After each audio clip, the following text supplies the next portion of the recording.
Welcome to Underline Media, where we share with you deep insight into life and faith issues. So today we're going to be discussing how to build and sustain trust using the Ken Blanchard and Dr. Trimm's formula.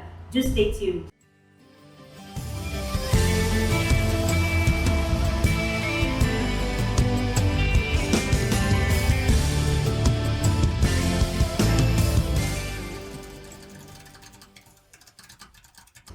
Trust is the key element in every kind of relationship we find ourselves, be it personal, interpersonal, platonic, romantic, or even business relationship. Yeah.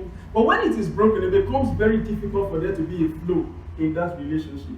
And even building trust takes time. Yes. Isn't it you're going out with somebody on the first date and you're already talking about getting married or having children? It's weird, right? Yes. Even in a business setting, you don't just walk into a place of, a place of work and demand that they trust you. Yes. Your behavior will show if they will actually trust you for the long term or for the short term. Yeah, Yes.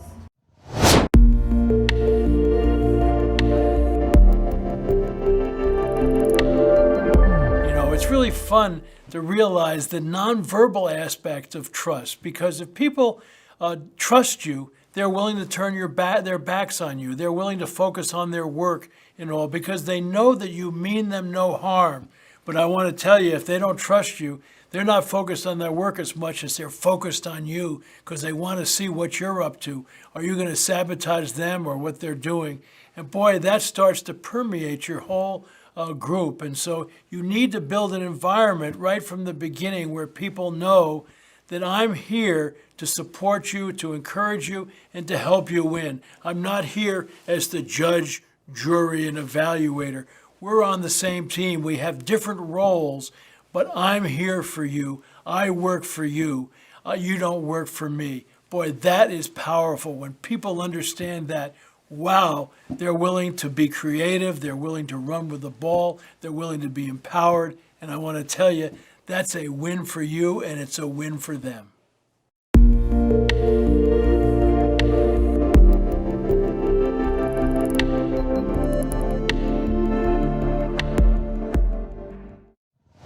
According to Dr. Trimm, before trust can be earned, there are 6 basic foundations that must be laid, and it's like a pyramid. The first is shared value. Just because we are friends or just because we are in the same religion doesn't mean that we share the same values about life, about business, about relationship. Yeah. The second is integrity. You must be able to live up to whatever you say. Your word is your bond. Just as we are demanding for people to trust us, the question is, do I even trust myself?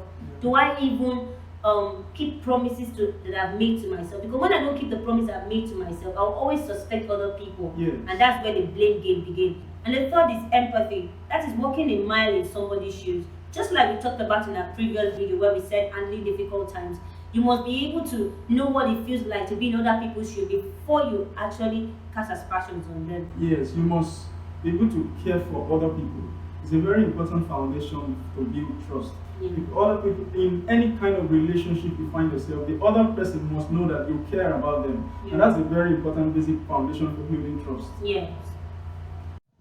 And then the next one is competency. Okay. Competency. Because there's a lot of people that make promises that they cannot keep. Yeah. Because they don't have the competence. And therefore, if you don't have the competence, you can't rely on that person. But most importantly, you cannot respect or honor that person. That's right. Because they don't have the competency. Accountability. There's a lot of people that are secretive. I like this. Let's stop at accountability because I'm probably going to work from the bottom back up. But the issue is this. Once a person commits, a marriage relationship, once you're committed to that relationship, one of the major keys to building trust is accountability. If I walk out the door and my wife says to me, "Where are you going?" I can't turn around and tell her I'm grown. Like, you don't need to know where I'm going. I'm grown. I'll be back when No. What I'm doing, I'm actually violating trust to a great degree. If you don't say it. If I don't tell you, well, I'm going down here, I'm going to do this and so, and some guys and girls get offended at that because they're not fully aware of the fact that it's almost like why can't I know? What are you hiding? It becomes very suspicious when we can't be accountable to each other. And when people get offended at being accountable, then you know that there's something, an issue, a trust issue that needs to be dealt with. To get to the top, that sixth part of the relationship, and that's when you give your soul for the safekeeping of one another. And that's when you say, I'm going to be there for you. That sixth part. Absolutely. I'm going to be there. It starts with, I understand you. I esteem you. And then I respect you. I trust you. And then finally, you can trust me. There you go. Trust is behavioral. By that, I mean that there are certain behaviors that helps you to build trust. We call them trust boosters. And there are other behaviors that undermines trust. They are called trust busters. And one of the behaviors that helps you to build trust is being consistent with the truth.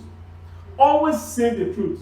When you tell a little lie, it becomes very difficult for people to trust you, no matter the condition, no matter the situation. So this is one of the behavior that will help you to build trust for a very long time. When people know you, that you will always tell the truth, no matter the situation. It's very important. Because even the Bible says that a good name is better than silver and gold. Yes. So you always want to preserve your good name. Even God loves his word more than his numerous names. Yeah, that's true. Another behavior that informs trust is keeping to your words. That is, say what you mean and mean what you say. For example, as a business person, when you say that you are going to deliver a task on a particular day, it's very important that you ensure that you meet up with the deadline. Failure to do that will be difficult for people to trust you subsequently. So it's very important that you keep to your words so that people can take you for your word at any point in time. Because when you don't do that, you will lose your customers. Yes. And that customer would not want to refer you to another customer. So just keep to your words. It pays. I know there are parents out there who also don't believe that they should keep their promises to their children. They are like, after all, I'm a breadwinner, why should I keep my promise to you? Are you not under my roof? So whether you're a parent, whether you're a spouse, always keep to your words. You have to give people the chance to be able to trust you, whether you are there or not. If you're getting value from this video, please smash the like button. And we are also trying to achieve 4,000 hours of watch time and 1,000 subscribers. Please help share the videos on your various social media platforms and with your friends too. This will help. Thank you. Another behavior that boosts trust is producing quality results. Do you know that there are places that you go to shop that are not like the most exotic place in the city, but it's because of the quality of the result that you get? Yes. Even in our family, some parent or some spouse know the people to assign a task to in the family because of the quality of the result they will get at the end of the day. Yeah. And I think that's why we see how some of the brands that have lived through time, Yes. like a Coca-Cola, a Fanta, and so on, for many years they've been there because of the quality of the result that have always given out to us. Yeah. It's true. The fourth behavior that boosts trust is striving to be excellent. You know, even the Bible says that, seeth a man diligent in his ways, he will stand before kings and not mean men. Yes. Do you want to stand before kings? Then strive to be excellent. Don't always look for the easy way out of anything. It might be difficult to be able to give an excellent result sometimes. Yeah. Sometimes it's demanded even in our place of work or in our family, Yeah. especially the kind of expectations that is placed on us. But if you continue striving to be the best all the days of your life, you always have excellent results at the end of the day. That's true. Even excellence goes across every area of life. Yeah. Being an excellent husband, an excellent wife, excellent boss, excellent worker, whatever you are doing, try to be the best. That's Yes. very important. Yeah. There are steps to rebuilding trust when it is broken in any relationship. The first one is acknowledge that there is a problem and assure the other person that you are willing to make amends to rebuild the trust. And the second way is to always admit when you're wrong. And even when you're not to blame, you should at least let the person know how you feel. Yes. And the third point is apologize. Give sincere apology. Yeah. And the next point is to access. Look for people who will see things objectively and who will help you resolve the issue and make you a better person. Because at the end of the day, we all want to become the better versions of ourselves. Yes. And then the fifth point is agree. That is, generally, agree that you are ready to work together to rebuild the trust in the relationship. And if you've been getting value from this video, please smash the like button and help us get to our 4,000 hours of watch time and 1,000 subscribers. Please share on your various social media platforms. And watch our other videos that will be popping up here and there, and even on our iCard. So from everyone on the Adelaide Media team, say bye.